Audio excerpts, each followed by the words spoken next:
We're going to look at animal models and human models and think about what these different environments might be doing to the brain. So we'll go ahead and get started. It's difficult to think about a more revolutionary research project in my mind than that accomplished by the interdisciplinary team at UC Berkeley in the 1960s. It's a very elegant, kind of simplistic idea that the brain may not be fixed or carved in stone, but dynamic. And at that time, if you think about the dogma that it was such, it made their findings a lot more relevant. But essentially, you had this interdisciplinary team of chemists, anatomists, and experimental psychologists, behavioral neuroscientist types of researchers with Bennett, Diamond, Kretchen, Rosenzweig. And essentially what they did was they put groups of social house rats in a larger cage and compared with toys was kind of the way they were described then, or enriched stimuli, and compared them to, now I don't have my pointer, but they compared them to social housed rats with no environmental stimuli and the standard laboratory version with one animal and the water and food and bedding. Essentially, some of the more general findings coming out of this was they found differences in acetylcholinesterase, and acetylcholine had been related to learning, so that seemed to be adaptive and facilitated learning. And also, it was kind of stunning to see neuroanatomical differences, and Marion Diamond was brought in as the neuroanatomist to look more closely at this, especially in the cerebral cortex and in the occipital lobe, which was surprising because rats aren't known for their keen vision. Also, neuronal complexity was found to be different in these environments. So if you think about that day, that dogma and the zeitgeist of the time, where we weren't considering the brain to be very dynamic in response to the environments that the brain was placed in, I had an opportunity to interview Marion Diamond about a writing project I'm working on. And I asked her about what it was like to present these findings. This shows her more recently, and she said as she stood up, the first time she presented at a conference and she presented these findings, a scientist from the back stood up and almost kind of screamed at her, "Young lady, that brain cannot change." So it took behavioral neuroscientists some time in their own brains changing to accept this idea of how dynamic the brains were. But there are no new ideas. This had been around a while. Charles Darwin certainly alluded to the fact that domesticated animals, he measured their skulls and thought that maybe their brains were different or smaller than wild animals, and that wild habitat being more complex, more challenging. It's kind of on this notion of complex and natural types of environments. Beatrix Potter was a wonderful naturalist before she was writing about Benjamin Bunny and Peter Rabbit. This was about 1885. I think she was about 19 in this picture, and she's holding a little mouse. And she wrote, "I had many mouse friends in my youth. I was always catching and taming mice. The common wild ones are far more intelligent and amusing than the fancy variety," suggesting that those domesticated animals might be different in their intelligence, which we associate with the brains at that point. And then looking at experimental psychologists, the late great Donald Hebb, he wrote this interesting story about, I'm not sure what the situation was, but he apparently brought some of his laboratory rats home and allowed them to roam free in his home. And then he took them back to the lab and compared them to his laboratory rats, and he stated that they were more intelligent than the lab rats. So lots of ideas throughout the past centuries, several centuries, about the notion of environment and wild versus domesticated and the complexity of the environment. And in the spirit of this talk, we're going to talk a little bit more about the natural aspects of the environment. But certainly over the decades since the 1960s, there's been an explosion in this enriched environment literature, and they've been able to pinpoint specific differences with like tactile stimulation, maybe influencing more the somatosensory cortex. The introduction to novel stimuli, which seems to be incredibly important, may enhance learning and hippocampal kinds of areas. Hippocampal areas involved in learning and memory. Movement, sometimes running wheels are placed in these environments, but that impacts the cerebellum and motor cortex. And then the introduction of these new stimuli seems to have some impact on the visual cortex specifically. So you can start to compartmentalize some of these aspects of the environment. This isn't from our lab, but I tried to find just a representative picture going through some of the reviews of what some of these enriched environments look like. Lots of novel stimuli for the rats to interact with. But if you notice, there's a good bit of kind of plastic, artificial, that the theme is not natural here, but it's certainly probably engaging and novel stimuli are presented. Over the years, although this is not our primary research areas, our parental behavior and stress coping and resilience, working with undergraduate students at Randolph-Macon College, which you probably heard in the news last night and this morning, for different reasons. We're talking about science, not politics this morning. But if you look through the literature, it's a little bit confusing about how to build such an enriched environment. And my undergraduate students have been interested in this. How big of an enclosure do you need? That very large, or can you put the stimuli in their normal habitat, a cage? How many animals? Excuse me. How many animals do we need to put? We know that we need probably, the literature ranges from 3 to 20, but is there a cap where it becomes more stressful, and we're talking about urbanicity and overcrowding at that point? What type of stimuli do we put in? Is it okay to use those plastic toys, those from the Happy Meals at McDonald's that we've used through the years before we started thinking about this? And how many do we need to use, and how often do we need to change them? The literature suggests about every 3 days. Just a lot of questions. When do we start this? How long? What the age of the animals? But another question that was really interesting and intriguing for us was the source of these stimuli. Is any novel stimulus a novel stimulus with the same impact on the brain? If a novel stimulus is, or if a stimulus is presented from nature versus a plastic toy, is that different? And this really hit home with me when we had a consultant, a vet tech consultant who was just brilliant in her thinking about animals, visit the lab. And at the time we had paramiscus mice in the lab, and we were talking about some of the enrichment ideas. And we had paramiscus polionotus, the beautiful beach mouse.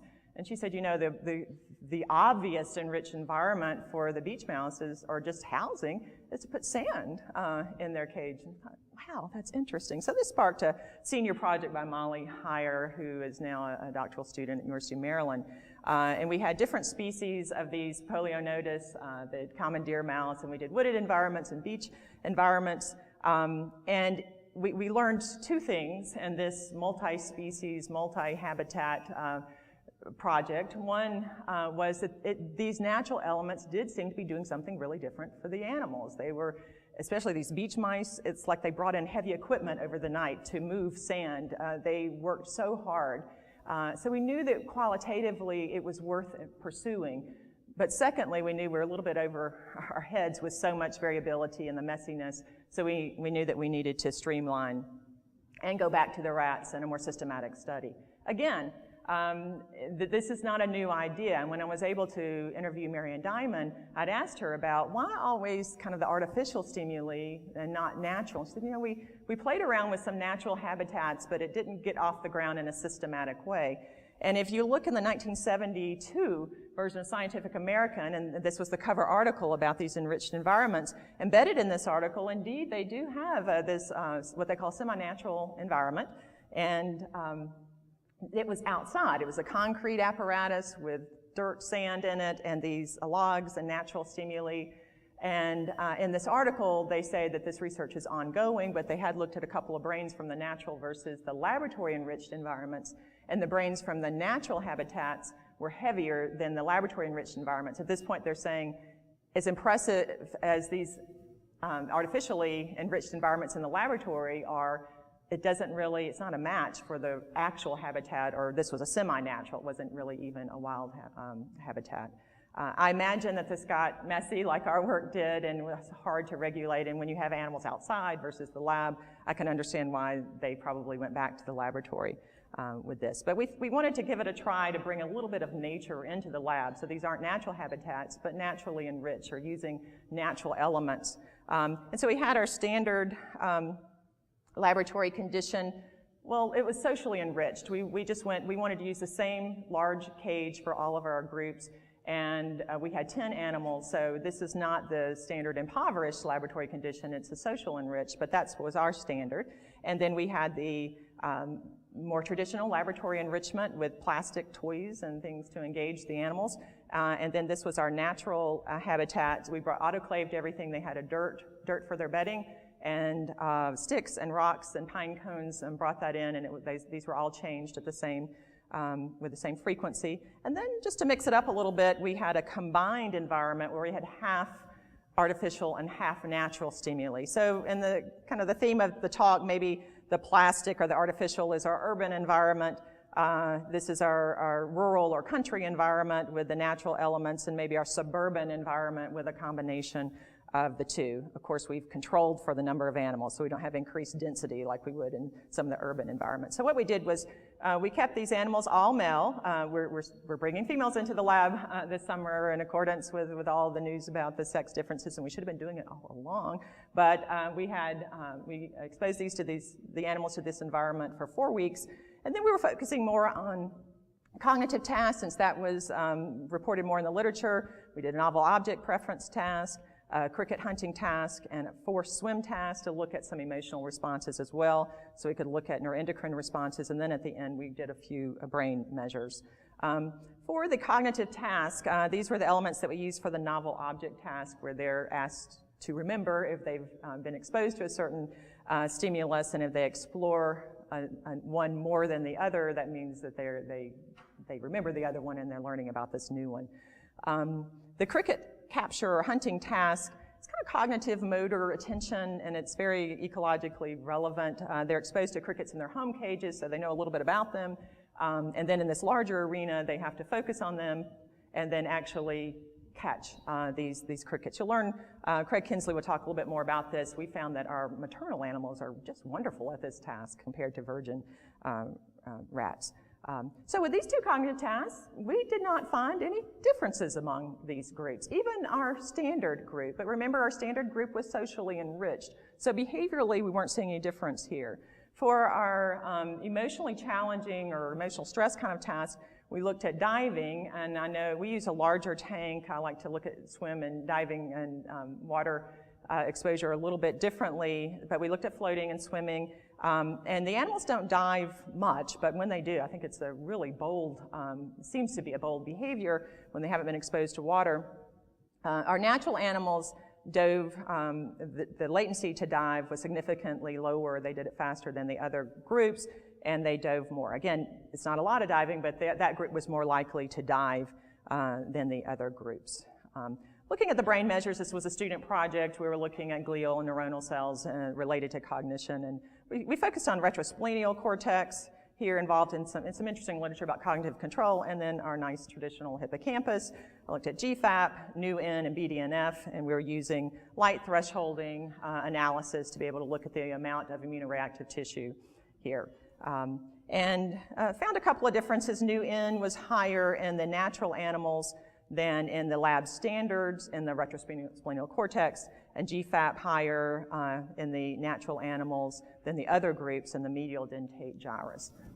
More about what this actually means. Their students were captivated, and Marion Diamond's work with Einstein's brain, who found different neuronal glial ratios in the cortex, so it kind of follows up on some of that.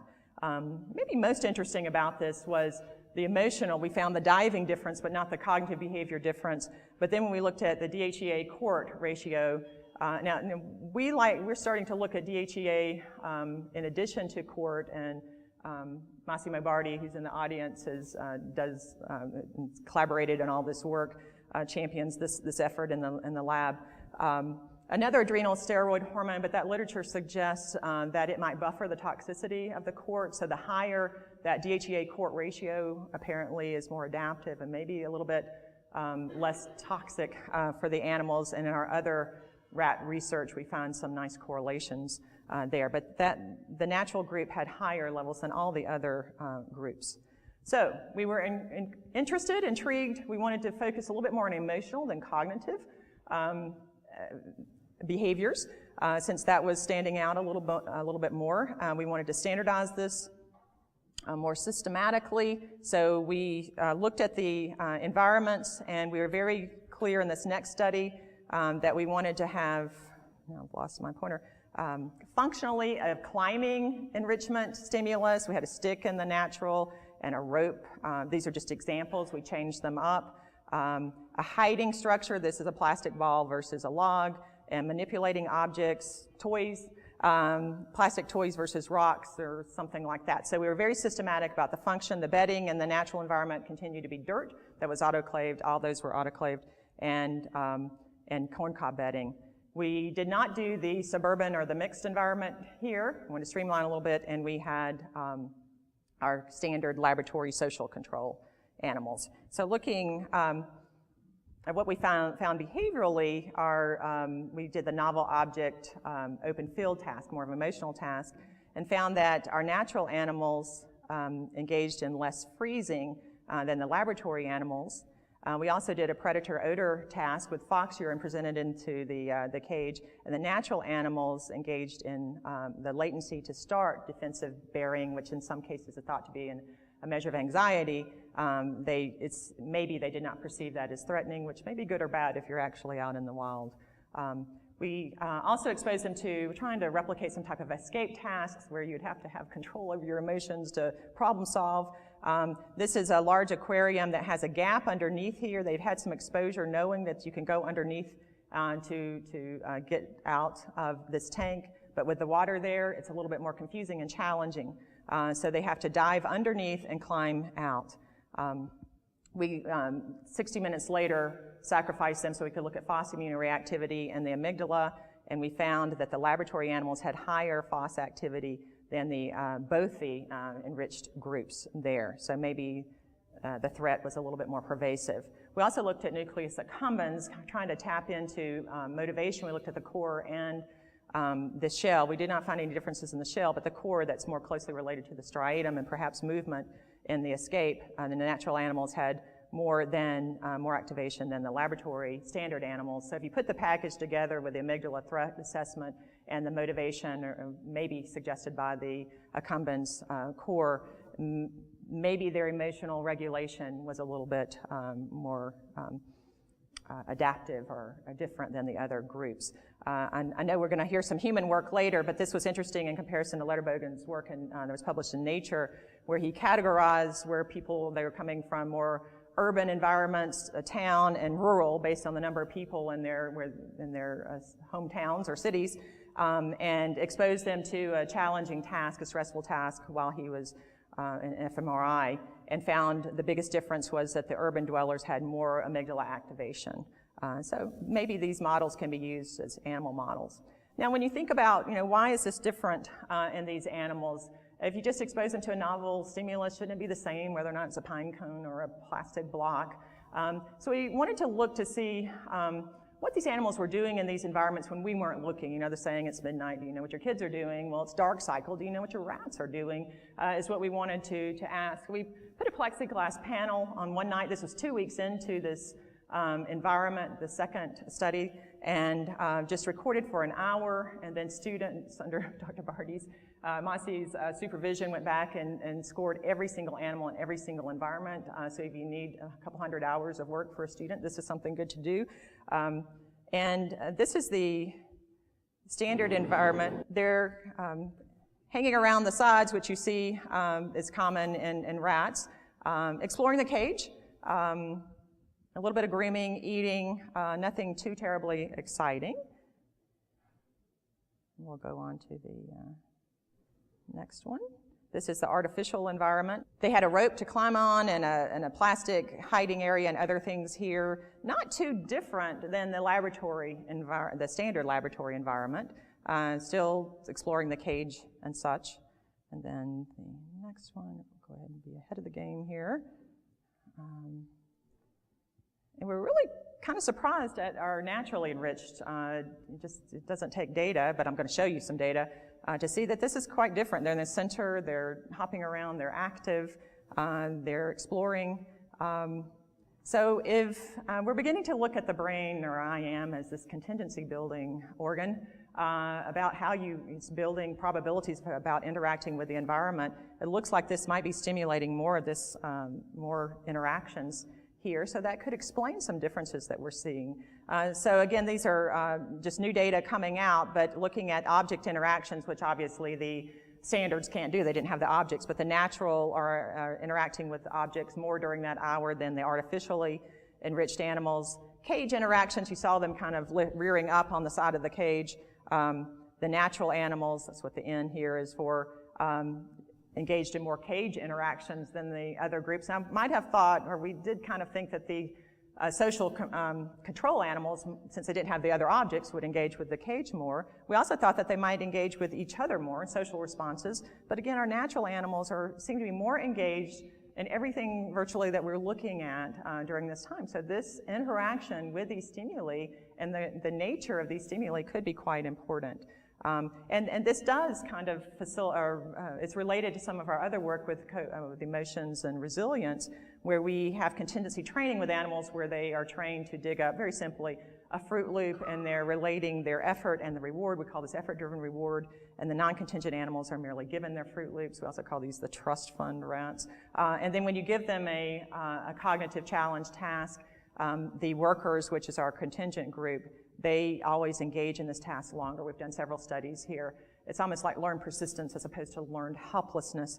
So interacting with objects and making connections between efforts and finding resources could be important, and that may be what's going on in those animals. In a recent study, we also used a dry land maze where we exposed them to a probe task to look at uncertainty. I expect the reward to be there, and it's not, prediction error. And our contingent trained animals who had more interactions in that training exhibit two different types of responses, rearing up in strategic places to kind of survey the environment, and also a time spent in proximity to that previously baited well.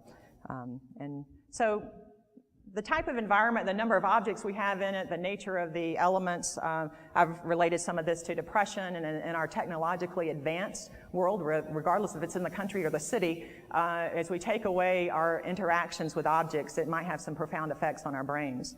And then finally, one of my new favorite species, the raccoon, who interacts with objects beautifully.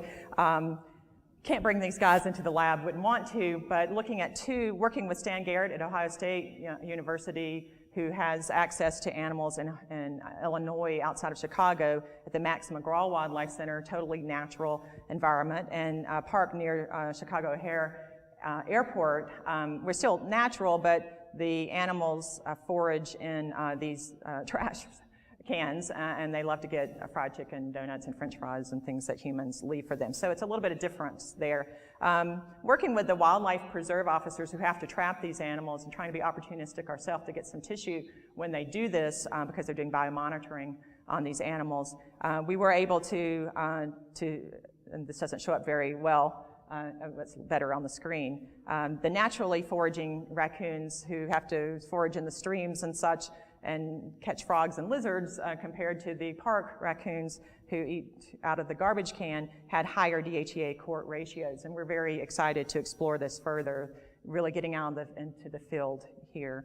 And again, nothing's new. If you go back and read about Darwin and his beautiful country English down house, and how much he wrote about the gardens and nature and how important that was, he also writes about this path, this thinking, he called it his thinking path, and went around his property, and he said he had to go around it 5 times each day. And because he called it the thinking path, it suggests that he thought it was related to his cognition, maybe this little theory he was working on. But also in his reading, you know, they had great emotional angst over this theory that he was struggling with and trying to resolve and all the ramifications. And perhaps this was more of the emotional resilient path or the antidepressant path than the thinking path. And so some of these animal models might allow us to dose natural elements or urbanicity, rural environments in systematic ways so that we can look at the impact on emotional resilience in addition to some other areas. And as I go, we have a new satellite lab as part of Monkey Jungle in Miami, Florida at the DeMond Conservancy. And as a project with the humans, Dr. Masi and I taught this comparative animal behavior class. We had the students give us a saliva sample when we were in the class part, and then we went out to the range. They have this 5-acre habitat for squirrel monkeys, just beautiful. And we sat out in that habitat for 30 minutes and took another saliva sample, and just that small sample, but the cohort values went down 22% just sitting in that natural environment. This was a rendition of Manhattan. The National Geographic did what it might have looked like in 1609 and now what it looks like in 2009. But it makes you think, if our brains evolved to live in this habitat, what in the world they're doing in this habitat? This is an experiment that is certainly ongoing, and we're going to hear some of these results in the next few talks. So this work is a product of a lot of collaboration. It's wonderful to work with undergraduates and their young minds. I need all that young mental energy in the lab, but certainly Mossy has contributed, and many other collaborators at other institutions, so I appreciate all of their contributions. And that's all I have to say about rural environments and the rats, and thank you for your attention.